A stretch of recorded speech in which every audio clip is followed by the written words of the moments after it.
Hey guys, welcome to a video wherein I will explain to you guys what exactly I did in the month of April and May 2022. I rode from Bangalore to Guwahati, and those of you who already seen those videos on my channel will understand that those videos had no narration, and it was more or less just a video and a background music. It would show you what exactly the ride looked like eh, in a first hand basis, but then out here in this video I would like to explain to you how it was and what it took to do this trip, what it took in terms of the energy required, the mindset required, and the money required, of course. And we will go forward and then discuss these things here. I'll just basically, as we know, it's a monologue. I'll just go ahead and put across whatever I did to achieve this. So after Guwahati, just for information, you would have also seen two major videos. One is from the Sela Pass and the other one is from the Loktak Lake. So I did a whole of the northeast Seven Sister ride, and it was more or less like a ceremonial ride, in the sense we just went there, took photographs, and came, kind of a thing. I really did not assimilate, or I really did not absorb the surroundings as such. I really did not get to interact with the locals out there because of the time restraints. Because we had around 20 days out there, and then we were always on the move, on the ride, on the road. So we'll keep that aside because it doesn't do justice to just show you what I did there and then just keep quiet. No, it needs a proper dedicated documentation and journaling that I really hope to do sometime in the future, and I will definitely publish this in this channel. So we'll leave that for some other time. But let's take a look at this route, the route from Bengaluru to Guwahati. I will break it down day wise, so it's very easy for you guys to probably understand how and what it takes and how it was. So we started from Bengaluru on day one. We met up at the suspension bridge of the KR Puram, and from there we started, and our target for the day was on goal. Like probably already mentioned, we wanted to do not more than 400 kilometers to maybe around 500 kilometers per day, and we had not booked any of these hotels up front. We wanted to decide where we were at that particular point of time and then book the hotel. So we started on uh, day one, and then at around 7 in the morning we started. And this road is an amazing road compared to all the other roads in Bangalore where there is heavy truck traffic and commercial traffic. This particular road, called as the Old Madras Road 2, was a beautiful road. uh, in terms of traffic, there were very less traffic and the roads were good, so pretty good. We started, and it was early in the morning. You have the sun right in front of you, rising up from the east. So we rode, and we reached Chittoor. Beautiful four-lane road still there. No big hassles, no big problems, nothing to complain about. From Chittoor to Tirupati, oh my God, amazing roads again. This time probably 6 lanes and sometimes even 4 lanes, for all I can remember. Beautiful roads. I never expected this to have been done out there. And till Tirupati we were all fine. But after Tirupati, I think through Kalahasti and to Naidu Peta is where you will encounter single lane roads. So what happens is, when you are enjoying the 6 lane road, where totally depending on your bike's capacity you can cover the distance, all right, no complaints whatsoever out there. Totally depending on you, your riding capacity and your bike's capacity, you can safely, as I always promote safety first. Okay, please ensure that you don't do reckless riding. I'm not talking about reckless riding, but safely cover distance, munch miles. That was properly and evidently possible in this particular road. Okay, and of course, in this particular stretch, the Srikalahasti stretch, I think they're still under construction probably, or maybe it was only till Tirupati for all I know. So that was a single lane road and heavy traffic, that is. Yeah, not really enjoyable. And then we confluenced into the National Highway 16. That is when the four lane divider road started. So that was okay for us, thankfully. We really had a tough time because, see, the month of April and May is not the right season to start this ride because of the temperature. We were riding at close to 38 to 39 degrees centigrade. And that was really, really very, very okay, extremely hot. Well, lack of an adjective, it was extremely, extremely hot. All right. It was. I remember an instance where I was riding the bike, and then I mean, right from I think around 12 o'clock in the afternoon when the heat started hitting us, I was sweating inside my helmet, and the sweat would trickle down my forehead and rest near my eyebrow, and then it would drop onto my nostril.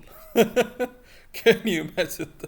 And this was not once, twice, thrice. I mean, I don't remember how many times it kept happening because I was continuously sweating. And this was one of the reasons why it was see, I have a Givi airflow windshield, one of the best windshields and wind protection money can buy in India as on date. And that was a first world problem because it was protecting me from the wind blast, but then there was hardly any wind for me to cool down in such a riding condition, that is a hot riding condition. Yeah, it was at the lowest setting, and still I was fully protected by the wind, but as a result, I was sweating quite a bit. I was sweating is for pigs actually. I was perspiring. Yeah. So that's how bad it was the weather. But and I would recommend that you guys please ride only in the months of uh, September, October, November, December. Okay, that's it. December and January, if you want to push it. These 4 to 5 months is the riding season. Anything beyond that, you're either going to be drenched in rain or you're going to be sweating. Because as people from Bangalore, we are a little bit spoiled in terms of the weather because one of the main reasons being we are at a elevation of 900 meters above sea level, I think. Yeah, so because of that we have a considerably comfortable environment, but then of course it's slowly changing because of climate changes and then global warming, of course. But then it's even worse at the other places. So this photograph that you see is from the stretch towards Tirupati. Okay, when we I think took a left towards Tirupati near Chittoor. This is how amazing the roads are. All that you can cover distance kind of roads. Okay, totally depends on your bike and you. Hardly any traffic, that is. Yeah. Going back to this, now we reached on goal. We crossed Nellore. We reached on goal by around 6 in the evening. We could still have continued further, but then we decided against it. We said, okay, let's call it a day. Let's take it easy. And then we settled down in one of the hotels there. The hotel guy was acting a little bit too picky in the sense saying the rooms are full, etc. Maybe it's one of those sales tactics, but then we did negotiate a little bit and we spent around 2500 to 700, 2700 rupees there for the night. Pretty comfortable air conditioned room, that is. Okay. Uh, Not great, but then that was fine. One of the main criterias we had was to ensure that we uh, had a compound with a security guard or maybe a gate to protect our bikes, because no bike, no ride. Simple as that. You got to take care of your property. Okay. So this was the screenshot near Sri Kalahasti at 38 degrees. Okay, and the air was pretty hot, pretty hot. This is a picture wherein you can see both our motorcycles, the Vulcan and my Adventure 250. Pretty loaded up. Maybe the top box and the luggage also played a part in reducing my top speed, because the only speed I could hit probably was 130 kilometers per hour in that beautiful stretch near Tirupati, that is. Otherwise, it could hardly do 100, in full throttle. It was really crying. Sad, but then anyway, I pulled it through. Yeah. Going back to day two, Ongole to Vishakhapatnam. Okay, this was the second day. Let me tell you one thing. Yeah, it was pretty long state. That is, you see, Andhra is a pretty long state, a very long state. It took us 3 days to ride through it and then cross a border towards Odisha.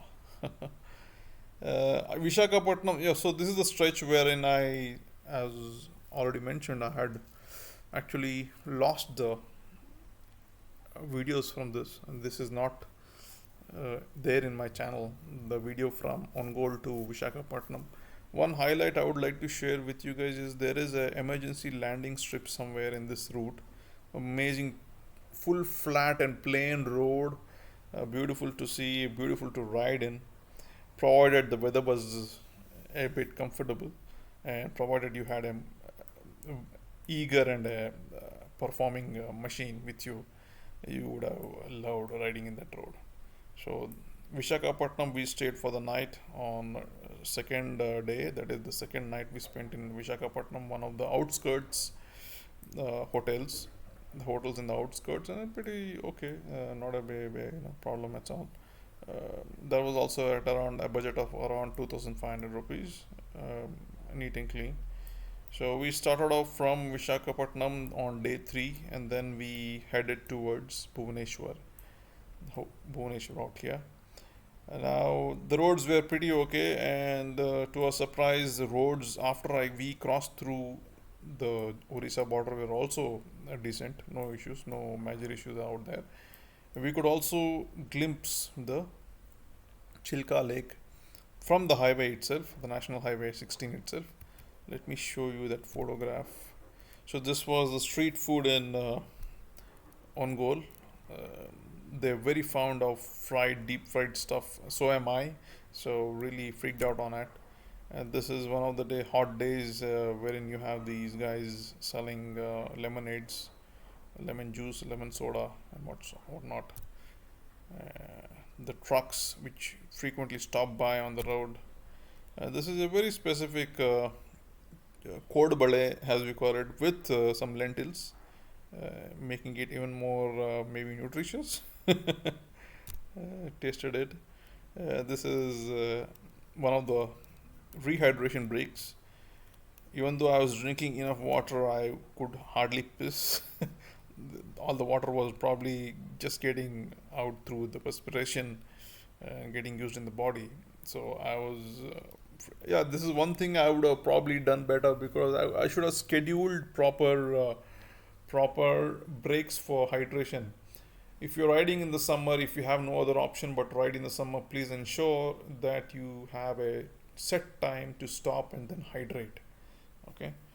Um, Else you will get dehydrated and you will have headaches, and that is just the beginning. So please take care of that. These are one of those stops that we had. Beautiful roads through Andhra. This is near the border of Andhra and Odisha. Andhra and Orissa, you see a lot of Lord Hanuman statues in that region. So we stopped by just to show you the enormity of the statue. You can see for reference my bike standing there next to the statue here.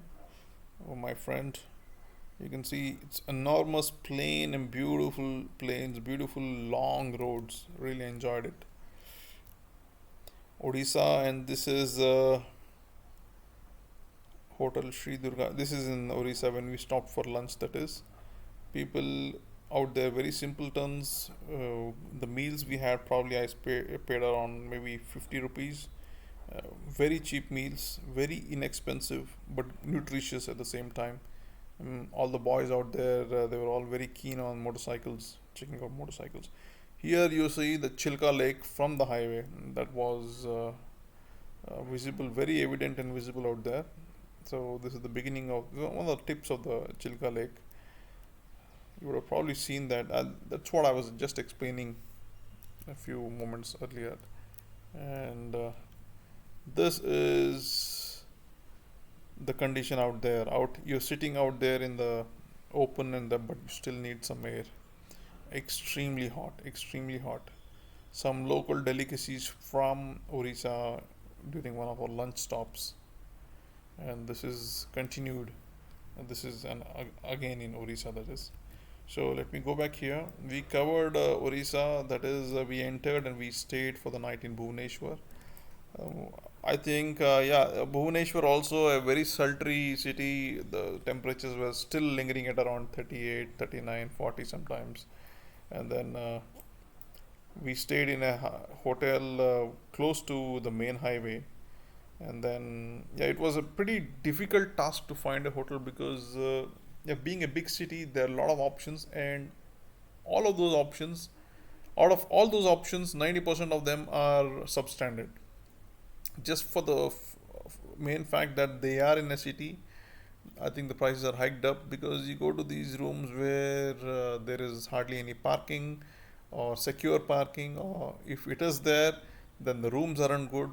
So either of the two. So we finally had to really spend a tough time out there in the evening looking at Google and searching for hotels, and then finally deciding on going to one. We ended up paying, I think, a higher premium for that because it had a small uh, uh, compound, and then it was air conditioned, of course. Yeah, and it had a security guard. So just to ensure that our bikes were secure, we had to spend that much of time. This is where pre-planning usually helps. But then again, unless and until you've already done this trip and you know how the place looks, because whenever you Google something, what happens is it looks good. Okay, it looks really good on pictures, but then when you go and see it, when you see the place, that is when you realize, damn, it wasn't really worth it. So that's how it is when it comes to stay. We carried on for the second day, and this is where I would like to put it on the record saying that after Cuttack onwards till Kharagpur, that is where we reached West Bengal. Till there, this road is still under construction, even though the Wikipedia article I was studying about the Golden Quadrilateral states that it has been completed in 2012. For some reason, this stretch is still under construction. Yeah, and it's like you go on the left side, then you go on the wrong side, you left side, wrong side, single lanes, traffic diversions. And also one more aspect that happens here is, yeah, of course the traffic increases, but then you have a lot of these tiny variables that can really wreak havoc with a rider or the driver. That is the cows, dogs, and yeah, goats too. The goats started. So from here onwards, till you reach Guwahati, and even in Assam for most part, you will have variables such as cows, goats. These are all these small draught cows and draught goats, and then people on cycles and people crisscrossing the road without jaywalking across the road without any concern to um, anything that was possible. I mean, anything, any vehicle that is coming across. Okay, that is one thing. And then, yeah, anyway, going forward, we spent the night in Kharagpur, and this was day number four. Day number four and night number four spent in Kharagpur. And from Kharagpur till After the day number 4 in Kharagpur, the fifth day we started towards a destination called Malda, that is across the Faraka barrage or Faraka bridge. So Malda is out here. And when we started, we were supposed to take this particular road that you see. But then what happened is Google on that particular day probably changed the route, or maybe I missed a turn out here in Kolkata. And then we took this road, the Asian Highway 1, which it is called. It is actually a part of the quadrilateral. And this was one of the smoothest roads, I would say, straightest and the smoothest roads we found in the whole of this trip, that is. So since the roads were good, we just said we opened the throttle and we just sat, and then we continued, and then we reached Budwan, and from here we took all these small country roads, and we finally reached this road that we were supposed to actually do. And let me zoom in and then show you guys what the difference is. Okay, the main road that it's showing is basically a 4 lane divided highway, but for some reason, yeah, of course, thanks to Google Mata, we basically rode through all sorts of small roads. The small roads, after a while, it changed into potholes. Potholes, very bad roads. See, this is the 2 lane proper highway, sorry, a 4 lane proper highway, and then we took these small roads from here, which was basically a single lane road. That is what we um, should have avoided, but then it's a lesson, we learnt it, so that's done. So on the fifth day, that is fifth day, we reached Malda. I've heard a lot about Faraka barrage and the traffic jams that happen out here in this region. Thankfully, nothing happened, nothing of that sort.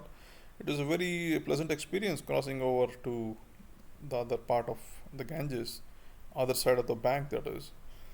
So the world famous Faraka barrage through the river Ganga, we crossed over, okay, and then we continued and we stayed in the city of Malda. Another happening place, in the sense, I think a lot of industries out there and a lot of mangroves. That's what it's famous for. And the day number 6, we continued. We continued from Malda, and then we were undecided upon where we would actually stay. We were thinking we will stay somewhere near Kuch Behar, but then we finally ended up staying in Falakata. Okay, because of the fact that the roads and the traffic, like I mentioned earlier, lot of variables on the road, lot of variables, dogs, cows, people, and rough, small, tiny goats, cute looking goats, but dangerous as they come. And then for a moment we went into Islampur, and then someplace we for a moment we were in a different state. I think it was Jharkhand or Bihar, because we saw a lot of Bihar registration vehicles out there. So slightly out somewhere out here we step into Kishanganj. I think Kishanganj was the place where we refueled, and then that is where we entered a different state for a moment, and then we came out again, went into West Bengal. So after Andhra, West Bengal was another state where we really took, I think, 3 days to cross that state. That's how big it and enormous the state is. Amazing. It's really amazing. The size of the state is really amazing. So this is the chicken snake, as they call it, this one, and the weather from this region, as soon as we crossed over into the chicken's neck, was a welcome relief, because it was maybe about 35, 34, and it was comfortable to ride in. From what we had actually endured so far, it was more or less a comfortable ride. Yeah, and of course the variables still continued, as I said. It continues the whole of Assam, except for a few places in Nagaland, Mizoram, and Manipur, where there are the hills, the variables are less. Okay, apart from that, it's all high variable places, highly volatile roads. Must be very careful. And to add to it, there are places where you have these commercial vehicles ferrying bamboo, sharp pointed bamboos. You got to be very careful, always on the lookout. Right. So we stayed the night in Falakata, a small sleepy town. Not really sleepy as such, but then yeah, that's what we could find for the day, and we settled down. So this was the final day. There was day number 7. Okay, and the sixth night we spent in Falakata, and this is where we took this road. And again, these roads were under construction, and then finally we reached this particular main road. I think that highway 27 that is, and we continued our journey.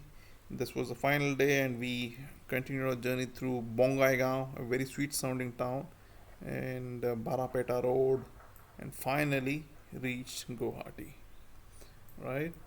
It was a 6 nights and 7 day proper hardcore ride. We really wished, we really wished that we had actually taken a break in between, but since I was on schedule because the group that was riding the northeast was going to reach Guwahati on that specific day, we just beat them with in half an hour. Okay, we just had a half an hour gap because after half an hour they landed up in uh, Bangalore, Guwahati. So guys, overall the trip costed me around 12,500 rupees just for the fuel. And then for 6 nights, you could calculate if you had taken average of around 3,000 rupees. That includes the breakfast and maybe food. Okay, so it basically translates into about 18,000 rupees if you're an individual. But then I had my friend with me, so we shared the cost of stay, so that goes down to considerably, and approximately 25,000 rupees if your bike gives a mileage of around 30 32. That is the average I got from my KTM. So this is an average that you will end up spending about 20 to 25 grand. Otherwise it can, yeah, it depends, totally depends on there is no ceiling on it. Okay, you can probably go and stay in Taj everywhere, or maybe a 7-star hotel in each city for that matter, and then or probably you can just camp at a petrol bunk with a tent. So it totally depends. The But for me, that's how it costed. Okay, that's how much it costed, about 12,500 rupees, and then for fuel, that is, and then stay, as I told you, it's totally variable. And when it comes to food, you can either eat outside, in the sense, yeah, you can have meals out there, or maybe there are some people I know, they basically carry energy bars and then drink and then carry on. Totally depends on you. But I hope you got a good picture about how this trip is, right? So these are the few photographs I took from my ride. I love observing the local life. This is one of those hotels we stop for chai. Papad is given everywhere. You need to have papad for all meals out there. I mean, they basically provide you with papad all the while. The country chickens out there just going about life. This is one of the hotels we stopped for lunch, and this is Malda. And you see, RRR was very famous, even out there in Dalkola, somewhere in, I think this is somewhere in West Bengal. That is, even KGF is very famous out there. Was famous out there. This is one of the hotels and dhabas we stopped at, and this is the kitchen out there. The chief or the master preparing some rotis. This is in Falakata. People are trying to upskill themselves with a lot of other opportunities and learning English. So I saw one of these very interesting, let's say, training institute which was out there, and our canine friends just resting and going about the day. This is one of those dhabas. I remember this is called the Bablu Dhaba, someplace near the Assam border. That is.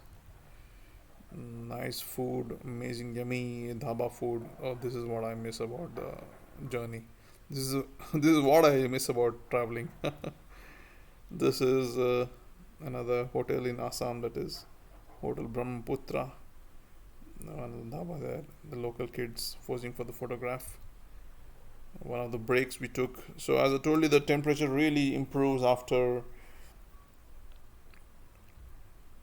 we cross over through the chicken snack, and things become very green, amazing greens all around, very relaxing and very soothing to the eyes to look at. So this was in brief my whole journey to Guwahati, and this is what it takes. The mindset it takes is, yeah, keep riding, riding hard, but then you could split this journey into multiple days and then take breaks at various points of interests. Like in Bhubaneswar, we really wished we could have gone to the Chilka Lake and gone to Puri, gone to Konark temple, and so many beautiful places out there, but we missed it because I was on a schedule, unfortunately. Unfortunately, that is, yeah, I was on a schedule, unfortunately, for this matter, and I had to reach Guwahati on time, that is. And very beautiful places, and I would rather use you guys just decide what you want. You want to reach Guwahati on time, or you want to explore India, because by the virtue of going to Guwahati from Bangalore on a specific amount of time, on a specific schedule, I missed out seeing a lot of other things en route. Okay, so it totally depends on what you want and what you need from the journey. Otherwise, amazing. Yeah, I really, yeah, I could have just shipped my bike to Guwahati on a truck and then taken the flight out there, but then I wanted to feel the difference. I wanted to feel the distance. I wanted to see things, and that is why I decided to do this. And I have seen it. I have felt the distance between Bangalore to Guwahati. Well, one never really feels the difference unless he's walked the distance, because I feel riding is cheating. Think about what it is when you fly. There is a limit to how much of a purist you can be, you see. So, just kidding. And this was an amazing ride. I still have memories from this ride as fresh as they were, and I really do miss it. Uh, you get addicted to the fact that you should keep riding on the highways, because it is a addictive experience. Because you see so many different things, amazing, just so different from your usual WhatsApp, your usual Instagram, and all the crap that's going on today. I highly recommend traveling, and traveling on land for people.